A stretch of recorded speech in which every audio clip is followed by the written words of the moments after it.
Hay momentos en la vida que parecen pequeños mientras ocurren. Un tropiezo. Un malentendido. Un accidente. Y sin embargo, mientras estás en el suelo, literalmente en el suelo, con los ojos de 30 personas clavados en ti, entiendes que no fue ninguna de esas cosas. Fue intencional. Y que llevabas meses sin querer verlo. Esa noche empecé a ver con claridad.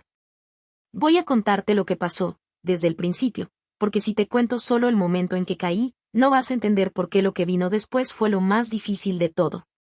No fue el golpe. No fue la vergüenza. Fue darme cuenta de cuánto tiempo había invertido en una familia que me miraba caer y sonreía. Mi nombre es Valeria. Tengo 32 años. Soy la mayor de 2 hermanas, y durante toda mi vida eso significó una sola cosa. Yo era la que resolvía. La que llamaban cuando algo fallaba, la que aparecía cuando alguien necesitaba dinero, la que organizaba las reuniones familiares cuando mi madre ya no podía hacerlo sola. La que cubría los gastos extras cuando las cuentas no cerraban. No me quejo de haber ayudado. Me quejo de haber creído que eso me hacía parte de la familia, cuando en realidad solo me hacía útil. Mi hermana Daniela siempre fue la favorita. No lo digo con amargura, lo digo como un hecho verificable, como que el cielo es azul. Ella era más graciosa, más sociable, más parecida a mi madre en temperamento. Yo era más seria, más reservada, más parecida a mi padre, que salió de nuestra vida cuando yo tenía 12 años y Daniela tenía 8. Quizás por eso me esforcé tanto. Quizás creí que si era suficientemente útil, suficientemente presente, suficientemente generosa, iba a ocupar el espacio que él dejó. Pero los espacios vacíos no se llenan con esfuerzo. Se llenan con lo que la familia decide poner ahí, y ellos habían decidido que ese espacio era de Daniela. Cuando Daniela me llamó para decirme que Rodrigo le había pedido matrimonio, me alegré. Lo juro. Me alegré genuinamente, porque Daniela parecía feliz, y porque creí que ese hombre era bueno para ella. Los había visto juntos pocas veces, quizás 4 o 5 cenas familiares, pero él siempre se había mostrado amable conmigo. Correcto. Educado. Ahora entiendo que esa educación era estratégica. Que Rodrigo sabía exactamente cuándo mostrar amabilidad y cuándo no necesitarla. La fiesta de compromiso fue idea de mi madre. Quería algo grande, algo que la gente recordara, algo que demostrara que en nuestra familia los momentos importantes se celebraban con altura. El problema, como siempre, era el dinero. Mi madre trabaja en administración de una clínica y gana lo suficiente para vivir bien, no para organizar eventos. Daniela trabaja en diseño gráfico freelance, lo cual significa que su ingreso es irregular. Y Rodrigo, descubrí después, tenía deudas que nadie mencionaba en voz alta. Así que la llamada llegó un martes por la tarde. Vale, necesitamos hablar de la fiesta. Esa frase, en nuestra familia, siempre significaba lo mismo. Necesitamos tu dinero. Necesitamos que lo organices. Necesitamos que lo resuelvas. Y lo envolverán en conversación para que no parezca una transacción, pero lo es. Les dije que sí. Cubrí el salón, el catering, la decoración. No porque me lo pidieran con gratitud, sino porque si no lo hacía yo, no habría fiesta, y Daniela lloraría, y mi madre me miraría con esa expresión que perfeccionó durante años, la que dice que soy yo la que está fallando. Así que firmé. Pagué. Organicé. Coordiné proveedores durante 3 semanas. Y lo hice sin quejarme, porque todavía creía que eso era amor. La noche de la fiesta llegué temprano para asegurarme de que todo estuviera en orden. El salón quedó hermoso, debo decirlo. Las flores blancas que Daniela había elegido, las mesas con mantel de lino, las velas, la música suave. Lo había pagado yo, pero lo había elegido ella, y eso también era un patrón que tardé demasiado en nombrar. Yo ponía los recursos. Ella ponía el gusto. Y el crédito, naturalmente, era de ella. Llegaron los invitados. Familia de ambos lados, amigos de Daniela y Rodrigo, algunos conocidos de mi madre. Yo me senté en la mesa principal porque era la hermana mayor, porque había organizado todo, porque era lógico que estuviera ahí. Nadie me lo había confirmado explícitamente, pero tampoco nadie me había dicho lo contrario. Era la mesa principal. Había 6 sillas. Daniela, Rodrigo, mi madre, los padres de Rodrigo, y yo. Eso creía yo. La fiesta llevaba unos 40 minutos cuando Rodrigo se acercó a la mesa con una silla en las manos. Venía del otro lado del salón. Yo estaba sentada, conversando con la madre de él, que me había preguntado por mi trabajo. Era una conversación normal. Un momento normal. Y entonces Rodrigo llegó, puso la silla junto a la mesa, miró a su madre y dijo, «Mamá, hay más espacio aquí, traje esta silla para mi tía Graciela». Y antes de que yo pudiera procesar lo que estaba pasando, tomó la silla en la que yo estaba sentada y la jaló hacia atrás. No fue un movimiento brusco. Fue calculado. Fue suficientemente rápido para que yo no alcanzara a reaccionar, y suficientemente lento para que él pudiera decir después que no había visto que yo estaba sentada. El resultado fue que perdí el equilibrio y caí al suelo. No fue una caída aparatosa de película. Fue peor. Fue silenciosa. Una caída torpe, lateral, con la silla yéndose hacia un lado y yo quedando en el suelo con el vestido negro que había comprado especialmente para esa noche, con 30 personas mirando, con el salón que yo había pagado como testigo. Hubo un segundo de silencio absoluto. Después, alguien se rió. No fue una carcajada. Fue una de esas risas que escapa antes de que el cuerpo entienda que no es el momento. Pero fue suficiente. Rodrigo extendió la mano. «Ay, vale, no te vi. ¿Estás bien?» 5 palabras. Sin disculpa real. Sin lo siento. Sin qué torpe fui. Solo una pregunta que sonaba a protocolo. Me levanté sola. Tomé la mano que me ofrecía porque había 30 personas mirando y porque mi cuerpo actuó antes que mi cerebro. Dije que sí, que estaba bien, porque eso también era un protocolo que llevaba años siguiendo. Estoy bien. No es para tanto. No hagas drama. Busqué a Daniela con los ojos. Estaba al otro lado de la mesa. Me miró. Y lo que vi en su cara no fue preocupación. Fue alivio. El tipo de alivio que siente alguien cuando un momento incómodo pasa rápido sin convertirse en escena. Eso fue lo que me rompió. No la caída. No la risa. La cara de mi hermana. Si alguna vez te hicieron sentir invisible en un espacio que tú mismo construiste, sabes exactamente de lo que hablo. Me senté en una silla que alguien trajo de otra mesa. Una silla de relleno, al margen de la mesa principal, ligeramente desplazada. Y seguí la fiesta desde ahí. Sonreí cuando había que sonreír. Aplaudí cuando Rodrigo levantó su copa y habló de Daniela con palabras que sonaban bonitas y vacías. Comí la cena que yo había pagado, sentada en una silla que no era la mía, en un espacio que se había reorganizado para que yo no molestara. Nadie dijo nada. Ni mi madre. Ni los amigos de Daniela que me conocían de años. Nadie se acercó a decirme eso estuvo mal o estás bien de verdad. Solo Marcela, una prima segunda que casi no frecuento, vino a sentarse un momento a mi lado y dijo en voz baja, vi lo que pasó. No fue un accidente. Y se fue antes de que yo pudiera responder. Esas 6 palabras las guardé como si fueran evidencia. Porque lo eran. Esa noche, en el camino a casa, no lloré. Eso también fue nuevo. Antes lloraba en situaciones como esa, lloraba y después me convencía de que había exagerado, de que era demasiado sensible, de que la familia no hacía las cosas con mala intención. Ese ciclo lo conocía de memoria. Pero esa noche no lloré. Me senté en el auto y me quedé quieta y pensé, ¿cuántas veces más? ¿Cuántas veces más voy a pagar algo, organizarlo, sostenerlo, y terminar en el suelo mientras todos siguen la fiesta? No hubo respuesta esa noche. Pero la pregunta ya no se iba a callar. Los días siguientes fueron extraños. Daniela no me llamó. Mi madre no me llamó. Nadie mencionó lo que había pasado.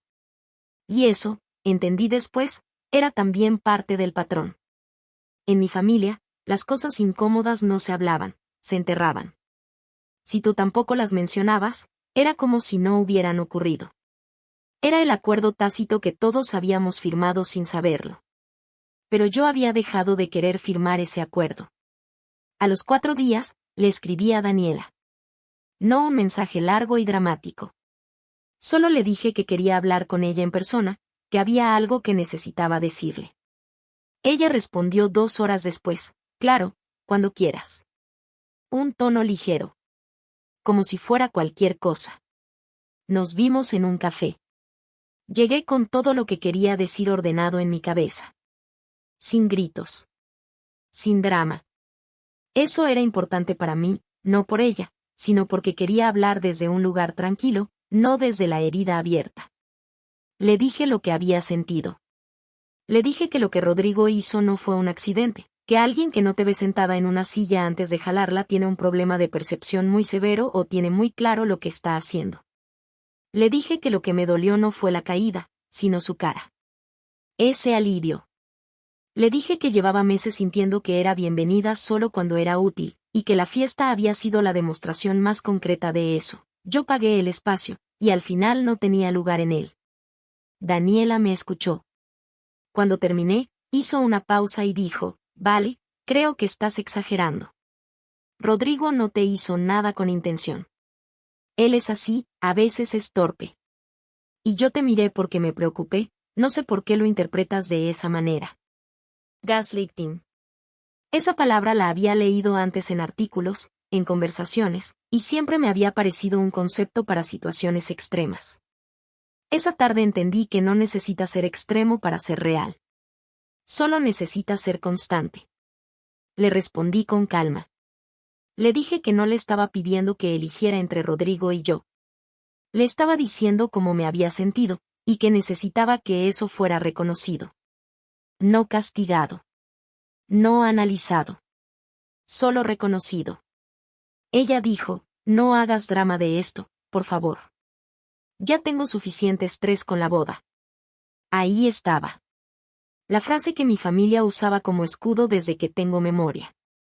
No hagas drama. Como si nombrar lo que te duele fuera un acto de guerra y no un acto de honestidad. Le dije que lo entendía. Me despedí.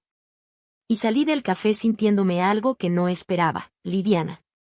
No porque el problema estuviera resuelto, sino porque había dejado de cargarlo yo sola. Las semanas siguientes fui reduciendo mi disponibilidad de forma gradual. No de golpe. No con anuncios. Solo fui dejando de responder de manera inmediata, fui dejando de ofrecerme antes de que pidieran, fui dejando de anticipar necesidades que no eran mías. Era un experimento, en cierta forma. Quería ver qué pasaba cuando la persona que siempre resolvía dejaba de resolver. No tardó mucho. A las 3 semanas, mi madre me llamó para decirme que necesitaban ayuda para coordinar al fotógrafo de la boda, que Daniela estaba desbordada y Rodrigo no entendía de esas cosas. Le dije que lo sentía, pero que yo estaba con mucho trabajo ese mes.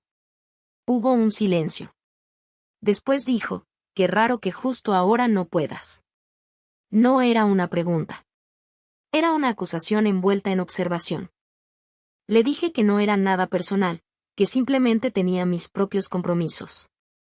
Ella dijo está bien en el tono que significa exactamente lo contrario y colgó. Rodrigo me escribió 2 días después. Fue el mensaje más inesperado de todo el proceso. Decía, hola Vale, quería disculparme por lo de la fiesta. Sé que quedó incómodo. No fue mi intención. Era la primera vez que lo mencionaba. 3 semanas después. Con una disculpa que usaba el neutro pasivo, quedó incómodo, como si la incomodidad hubiera ocurrido sola, sin causa, sin responsable. Le respondí, gracias por escribir. Y no dije nada más. No porque estuviera siendo cruel, sino porque ya no tenía energía para enseñarle a alguien cómo disculparse bien cuando lleva semanas haciéndolo mal. La que me sorprendió fue Daniela, 2 semanas antes de la boda. Me llamó un domingo a las 10 de la noche, que nunca es buena señal. Sonaba diferente. No dramática, sino cansada. Me dijo que se había dado cuenta de que yo estaba distante, que quería saber si estábamos bien, que la boda se acercaba y no quería que hubiera tensión. Le pregunté, ¿qué significa para ti que estemos bien? Silencio. Le dije, porque si significa que yo actúo como si nada hubiera pasado para que tú estés cómoda, eso no es estar bien. Eso es que yo cargo con algo que debería ser compartido. Ella dijo, no es justo que me hagas esto antes de la boda. Y ahí, en esa frase, estaba todo. La inversión completa. Yo era la que le estaba haciendo algo a ella. Yo era el problema. Mis límites eran una agresión. Mi honestidad era un ataque. Le respondí con la frase más tranquila que he dicho en mi vida, no te estoy haciendo nada, Daniela. Te estoy diciendo cómo me siento. Si eso te parece injusto, creo que necesitamos entender por qué. Silencio largo. Después, muy despacio, me dijo, me da miedo que no vengas a la boda. No le estaba pidiendo disculpas. No estaba reconociendo nada. Tenía miedo de lo que diría la gente si la hermana mayor no aparecía. Tenía miedo de la imagen. Tenía miedo del que dirán. Y eso, aunque dolió, fue también una claridad enorme. No querían que yo estuviera. Querían que yo apareciera. Hay una diferencia enorme entre esas dos cosas, y tardé 32 años en verla. Le dije que iba a pensar si asistía a la boda. Que mi decisión no dependería de lo que la gente pensara, sino de cómo yo me sintiera. Y que si asistía, iba a ir porque yo quería celebrar a mi hermana, no porque me sintiera obligada. Ella no respondió esa noche. Fui a la boda. Fui porque decidí que la relación con mi hermana era algo que quería intentar salvar, no por ella, no por obligación. Sino porque yo todavía la quería y quería poder mirarme al espejo sabiendo que había actuado desde mis valores y no desde mi herida. Fui con un límite claro, si en algún momento me sentía usada o invisible, me iba. Sin drama. Sin explicación larga. Me iba. No tuve que irme. Fue una boda normal. Rodrigo me saludó con la misma corrección estratégica de siempre. Mi madre me abrazó como si los últimos meses no hubieran existido, que también era su forma de resolver las cosas. Y Daniela, cuando me vio llegar, hizo algo que no esperaba, me abrazó antes de que yo llegara a ella. Cruzó el salón y me abrazó fuerte, y me dijo al oído gracias por venir. Sin más explicación. Sin resolver nada. Pero con algo que sonaba a reconocimiento. No fue suficiente para borrar lo que había pasado.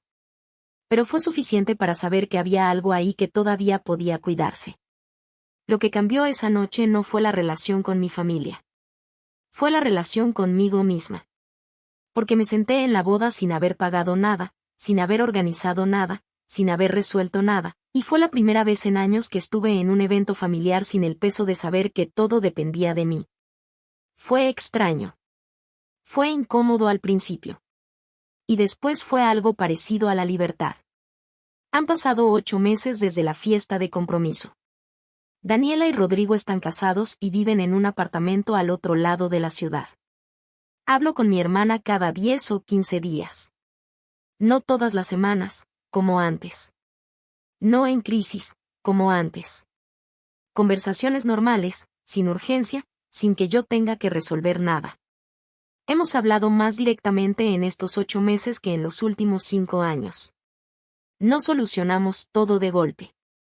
Pero estamos aprendiendo, las dos, a hablar en lugar de asumir. Con Rodrigo mantengo una distancia cordial. No necesito quererlo. No necesito que él me quiera. Solo necesito que en los espacios compartidos haya respeto, y por ahora lo hay. Si deja de haberlo, tengo claro qué voy a hacer. Con mi madre la relación es más complicada. Ella nunca habló directamente de lo que pasó. Nunca me dijo que lo que Rodrigo hizo estuvo mal, nunca me preguntó cómo me había sentido esa noche.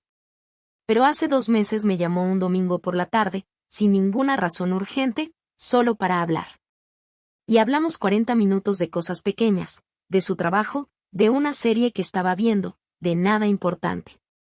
Y al final me dijo, te quiero mucho, ¿sabes? Sin contexto. Sin transición. Le dije que yo también la quería. No fue una resolución. Fue un paso pequeño.